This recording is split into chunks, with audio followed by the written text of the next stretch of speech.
So hello kabayan, once again nagbabalik ang inyong lingkod, Tara sa Canada. So for today's video, gusto ko lang po uling i-share sa inyo na may nakita po tayong trabaho mula sa isa sa mga legit agency sa Pilipinas na wala po kayong babayarang placement o processing fee. Kung kayo po ay nangangarap mag-Canada, panoorin nyong mabuti ang video na ito. At ito po ay legit. Sobrang dami na pong nakalis sa agency na ito.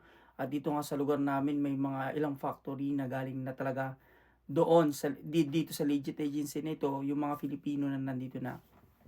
So, ang usually po na binabayaran dito ay medical, which is nagre-range po sa 10 to 15,000 pesos. Katulad po namin, ako po ay isang factory worker dito sa Canada at ako po ay nakaalis din po sa isa sa mga legit agency. Pero itong agency ito po ay sikat din po talaga sa pagpapaalis pa Canada. So kung ikaw ay nangangarap mag-Canada, wala kang budget, at wala ka talagang kumbaga sinasabi kasi pag Canada, ang iniisip natin merong show money, may mga kailangan ka dapat, may malaki kang halagang kailangan, pero dito po, no need na po. As long as qualified ka at may experience ka talaga sa trabaho ito, para sa'yo, ito kabayan. So, i-check po natin kung ano nga bang trabaho yung nakita natin dito sa legit na agency.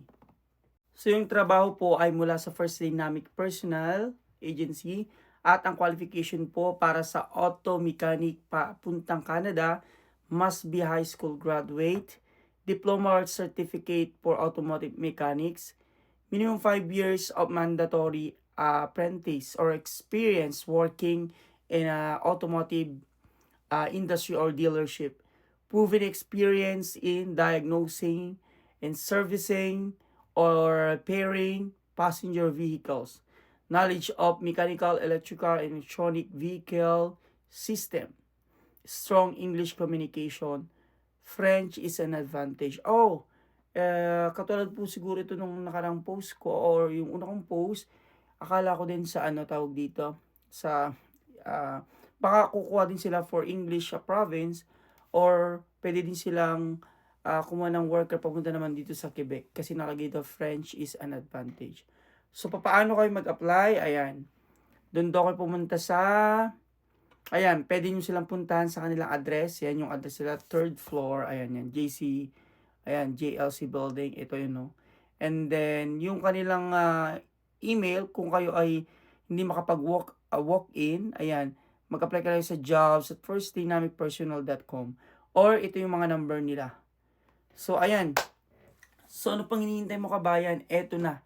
Eto na talaga yung chance na hinihintay mo para makarating dito sa Canada. Don't worry, wala kang babayarang malaking halaga dyan sa agency na yan. Once na ikaw ay qualified as auto mechanic at hopefully masama ka sa ma-shortlisted ka sa interview. Yun yung pinakamalaga.